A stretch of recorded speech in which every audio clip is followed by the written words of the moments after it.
Well, As I'm filming this, the market is legitimately getting its teeth kicked. It is crashing. It is going down, down, down. It pauses, and then down, down, down, down, down, down, down, down, down. So that's bad, and we should probably talk about it. But I also want to talk about how the current president of the United States basically hates traders. He basically wants all of you, if you're a retail trader, to stop doing it. He is coming after you, and I'm going to present all the information. Now, obviously, this is going to be a little bit of a spicy video, and I don't mean spicy where I'm showing you pictures of my feet. I mean spicy where I'll probably be hurting some of your feelings. Not everyone watching this video is going to want to hear what I'm going to say. Please understand that I don't really care, and you're grown up, you're an adult, you're mature enough, you should have the capability to handle your emotions as I'm sharing all this very real information with all of you. So I think you're going to be good. Buckle up, Buttercup, because everything's going to be a-okay. And if it isn't, hey, whatever. It's just the internet. It's not like any of this is real anyway. But before I get into all that spiciness, don't forget to like, don't forget to subscribe. With that being said, let's rock. Call your mom, call your dad, call whoever you want, because when the world's largest casino, aka the old stock market, closed today, the headline was a lie. S&P 500 closes little change as higher bond yields dampen earnings enthusiasm. Well, minutes later, when we got some of those, SPY vomited, Qs vomited. Tesla right here. I do want to show you that, hey, it had a good earnings or a good reaction to earnings yesterday. But you know what's vomiting right now, real time? Meta, down 11.6%. Obviously, we got to cover that one. And I want to talk about some of the craziness in DJT. But very quickly, and I'm going to make this the shortest portion of the video, just for transparency's sake. I want to share my trades for the day. Obviously, right now, account's sitting just above 35K. And here's what happened. And I'm going to show you proof of this all in real time. Basically, I saw the market starting to break down. So I sold calls. I sold a call credit spread right as we were breaking down around 10:30. And then I was able to take profits in this vomit around 1140, 1145, made about an 83% return. And based on my sizing, that was just over $500. Now, if you don't believe me, hey, it's all posted in real time. This is the daily DGen report. You can get it for 100% free, macros.locals.com. It's in the description of the video. I'll make sure it's also pinned. But anyway, here's how it all went down. Easy peasy lemon squeezies. You could have made this $500. It was honestly that simple. At 10:30 this morning, Piper, my trading system, called out a bearishness on the SPY and the Q, confidence 3 out of 5. So it suggested a call credit spread on both the SPY and the Qs. And if you took this trade alone, it would have made $54 per signal, which would have been 146. Like, I should really say per unit. So for every $146, you could have scaled it up, and then obviously your profits would have scaled, but that's the unit sizing for that particular trade. I decided to take it through SPX instead of SPY, and that's just because I think European style contracts are a bit better. But anyway, I sold at 90 cents, collected at 15, as on the screen right now. So I was able to take about an 83% profit, aka $525 before fees. Now, if you want to learn about this advanced option trading, if you want to learn about systematic futures trading, if you want to just trade with a really cool group of people, I highly recommend that you join the Goonie Discord. That's what's pinned in the description of this particular video. You can sign up. It's free if you use the code Goonie, Goonie. When you sign up, that's how you can become a premium member for free. And that's how you can get into the trading Discord, and you'll get the signals, you'll get my trades, you'll get other people's trades, you'll get private lectures, a lot of cool stuff going on. But I don't want to bore you in this particular video, because I want to talk about how the elites, the political class, the people within power give a total of 0 about you. I mean, even the media is now backing them up. I shouldn't even say even now they are, because the media always has, because apparently there's just no reason to have authenticity or honesty in journalism. They just do whatever their handlers tell them to do. Check this out. Why the Fed keeping rates higher for longer may not be such a bad thing. What? CNBC? You have people right now in real time, more than ever, worried about how they're going to put food on their table, how they're going to pay their next rent bill, how they're going to worry about their medical insurance, how they're possibly going to pay off their car, how they're going to just make ends meet. And CNBC has the balls to be like, we know inflation's bad, and we know the Fed is really pushing down on demand, but it might not be that bad, brother. Yeah, it's not that bad if you're already sitting on a pile of cash. But for the average person, what do you mean it's not that bad? Inflation's horrible, and then the fight against it is really, really trickling down to make everyone else feel that pinch. The fact that they have the balls to write this is insane. It's a tough case to make that higher interest rates are having a substantially negative impact on the economy. Is it good? Have you talked to any person that's living right now? What do you mean? I can make that case right now. Look at all the people complaining about, dude, I cannot afford food. And you're saying that, no one's saying, like, dude, open your eyes. That's insane. But honestly, that's not even the main point of the video. The main point of the video is how the government right now is not only at every single corner, every single opportunity, fumbling the ball to help you, to help me, to help all of us, they are also just continually lying about it. Housing inflation is 4x the official metrics. For those of you who don't know, maybe you don't get into the nitty gritty of the CPI reports, the PPI reports, the PCE reports. The TLDR is our government loves to lie to us about it. They love to play some funny games with the numbers to make it a little bit better, a little bit worse, whatever their particular goal is. And right now, the numbers already look bad, which is basically telling us how bad they actually are because we know they're trying to skew it to make it look better. And right here's on the screen right now, just a piece of information that obviously backs that up. And you might agree with it, you might not agree with it. The buck has to stop somewhere. And right now, the president of the United States is Biden, and the buck stops with him. And if you ask me, and this is the part where I'm probably going to hurt some of your feelings, and I'm speaking just exclusively through the world of the economy and the stock market, nothing else. I'm not here to preach to you about social issues, this, that, or the other thing. Exclusively the stock market and really also a little bit of the economy. But Biden, I know I started this video off strong where I said he doesn't like you as a trader, doesn't want you to be a trader, and is just kind of a lunatic when it comes to the world of making money in the markets. This is my proof.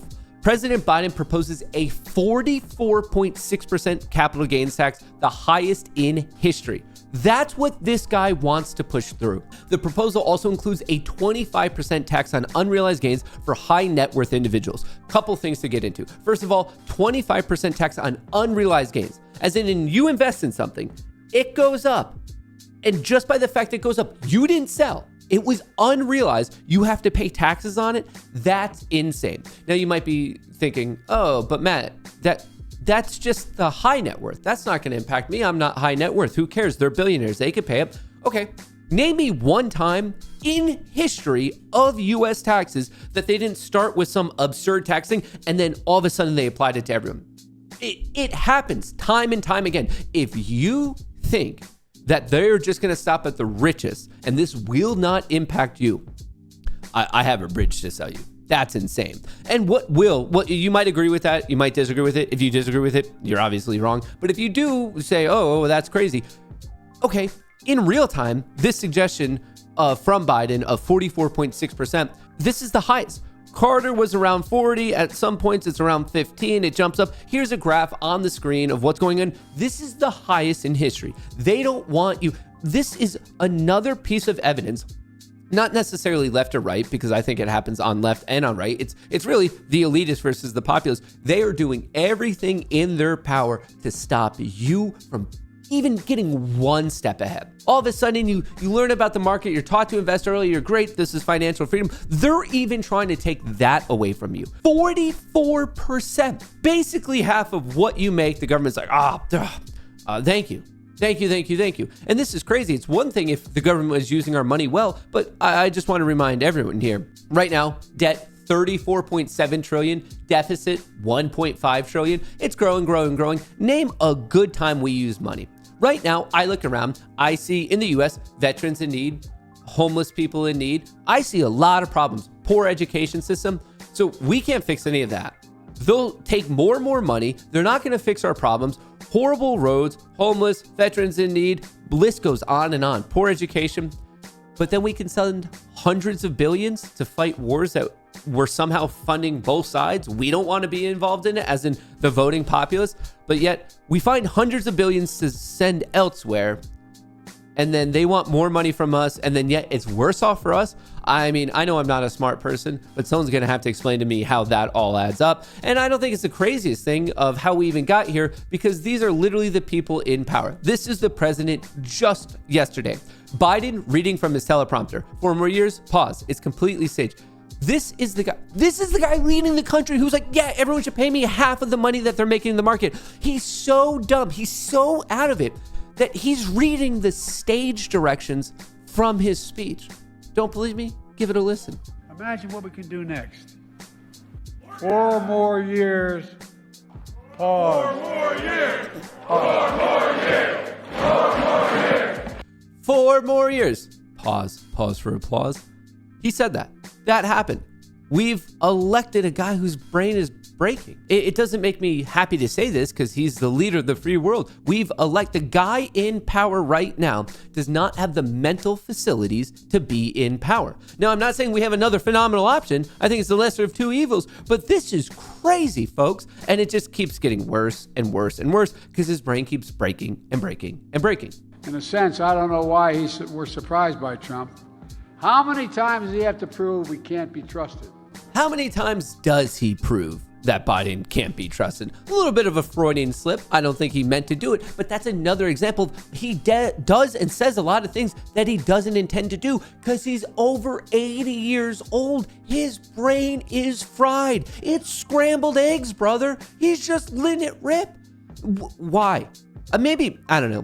I'm a little bit on my soapbox here, but maybe we're just getting as a country what we deserve because the fact that we have these as our options, it's the most insane thing. Little side note, just because I'm on the whole subject right now, I do want to let you know other political things happened today. Biden signs Israel-Ukraine TikTok bill into law. So it's all one bill of let's give Israel more money. Let's give Ukraine more money. Let's not talk anything about our education systems, our roads, our vets, our homeless. Let's not talk about it. Let's not talk about Social Security. That's a crazy thing.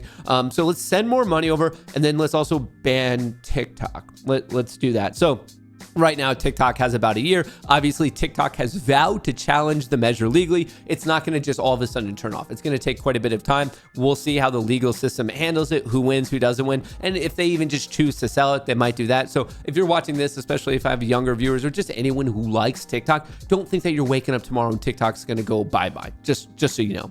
All right, other social media, other political things, it's all intertwined. Trump media jumps 11% after CEO asks House GOP to probe possible DJT stock manipulation. Trump media CEO sent a letter to his allies in Capitol Hill to press them on an investigation of potential manipulation of his company's stock. The CEO asked Republican lawmakers to probe anomalous trading on the stock, which trades under the ticker DJT on the NASDAQ. Now, if you're watching this and you support DJT, if you support Trump, if you're conservative, you're probably like, yeah, no, they're shorting it, and that's not fair. It's manipulation. Yeah, down with that. You shouldn't do it. Now, if you support the Democrats, if you're liberal, if you support Biden, if you just particularly hate Trump, you'll be like, dude, shut up. You don't know what you're talking about. You don't understand market structure. This is dumb.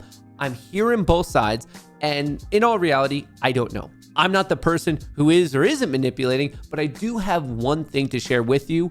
The fact that, yes, right now it is shorted, but that's a legal, legitimate thing. You're allowed to short a stock. It has 16.5% short interest, very high cost to borrow, which means that the shares that are out on loan to potentially become a short position, there's high demand for it. Very, very high cost, 336% utilization. The shares, the percentage of shares that are out on loan that could theoretically go out on loan, almost capped out, 99.5%. Okay, so those are the metrics. And what I glean from that is it is being aggressively shorted, and there's a high appetite to short it. Is that illegal? No. You can, in this country, in our markets, according to our regulators, you can take a legal, legitimate short position, and you can very much have these numbers. What is interesting is right here in the red, on threshold list. So if you look at the reg show threshold list, specifically for the NASDAQ, because that's where DJT is listed, you're going to scroll down and you're going to see on their official website that DJT is there. Now, if you give a quick Google search to what is and isn't a threshold list, basically what it means is it's a reg show violation. So it's basically there is a high amount and a consistent amount of days of fails to deliver. Now, there's various types of fails to deliver. It could be clerical errors. It could be naked shorting. The list goes on and on and on. In fact, it's more like an umbrella term. And one of the things under that umbrella is naked shorting. And that's what people are talking about. I cannot sit here and definitively tell you it is or it isn't being naked shorted. All we know is there's a high and persistent amount of FTDs, and a type of FTD is naked shorting. But this is the craziness of our current stock market regulation is they don't tell us what type of FTDs there are. They just say there are FTDs, and we know there's various types. So inherently, you don't know what type of FTD it is. So I wish I had the information. I wish I could tell you, but even when they're quote unquote resolved, we don't even get the information on who prompted it, how it was resolved, and what they were doing in the first place. That information is never publicly known. So I'm just trying to be balanced. I'm trying to be realistic here of the numbers could theoretically be all right, and then the numbers could also be illegal manipulation. The issue here is that there's a lot of opaqueness surrounding it, and most likely we're never going to get the answer. Now, speaking of individual companies, I do want to switch up to the fact that the market's getting its balls kicked in, and that has right now to do with the fact that Meta reported, and even though it beat, you are hearing me right, you don't need to clean out your ears, it beat on both numbers. It is now down in excess of 10%. Absolutely crazy. It is actually now down 12%. Close out the day at 493, currently trading at 431, and it is vomiting after it beat, folks. Look at this. Green on the top and bottom lines. This is the world we live in right now, where Tesla misses on both numbers and goes up. Tesla, miss, pop, Meta, beat, drop. That's the world we live in. That's the insanity. And I think this is the best way to really just think about it and just what we're typically thought about this. Meta beats, drops 10%, Tesla misses, up 10%. Like, it's just absolutely crazy. So don't forget that we have a lot of these continuing. We are in the middle of earnings season. So tomorrow after the market closes, Microsoft, Google, Intel, Snapchat, and Roku. And then before the market opens on Friday, we have some earnings plays. And then with respect to macroeconomic announcements, the big thing you need to know is at 8:30, we do get the GDP number, the gross domestic product. So an idea of what's going on. But I believe this is the first reading of Q1. And then on Friday, we have the inflation report, the PCE, going to be a very important one. Now, very quickly, sign up for the newsletter. It is free, mattkohrs.locals.com. Locals is a membership management where you can see my daily DGen report. It's how you get this newsletter. It's also how you can sign up for the Discord. So basically, Locals is the hub of the community. It's pinned in the description. It's pinned in the comments. It's somewhere. I don't know. You'll figure it out. You'll find it. It's below. But sign up. Use the code Goonie. That's how you can get in for free. I break down all the macroeconomic events. I let you know about all the earnings. I highlight the ones I think you're going to care about. And most importantly, I give you the seasonality. So for tomorrow, Thursday, April 25th, it does favor the bulls. Over the past 2.5 decades, the bulls have won this day 60% of the time. And when they win with great size because the profit factor is 3.27. And here's a look at the hypothetical equity curve, up, and away. So just want you to know, is that a guarantee? Absolutely not. I'm telling you that the bulls win 60% of the time, which obviously gives you 10% edge over the normal 50-50 of the market. So that's what's going on right now. Your boy had a pretty decent trade. I made about 500 buckaroos. The Fed and inflation, it's still a very real problem. Biden is losing his mind, and he doesn't want you at all to get ahead by trading in the market. And in fact, if you do well at all, he wants to take 44% of it, the highest capital gains rate ever. And then also the stock market is breaking down, and it's not looking good. We did hit a high, so it's not like it's going from bad to worse. It's going from pretty good to the party's over. That's what I have for you. I hope you enjoyed the video. If you did, don't forget to like, comment, subscribe, all that good stuff. I'll catch you in the next one. Have a beautiful day. Peace.